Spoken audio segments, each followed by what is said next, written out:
यार এগালটা গাবড়ায়া এগালটা দেখছি গাবড়াই গেছে এগালটা গাবড়াইছে গালটা যদি টাইম দিত আমি এখন দিলাই পড়ে গাবড়ায়া হ্যালো গাইস, আজকে আমরা রানিং বাজার স্কুলের সামনে আছি। দেখ কি অবস্থা, জল তো উঠে যায়।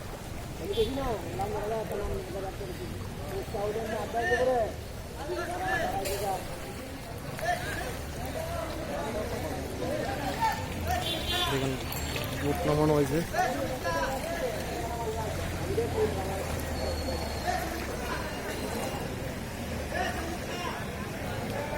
সব জলের থেকে গেলে জল, সব জল।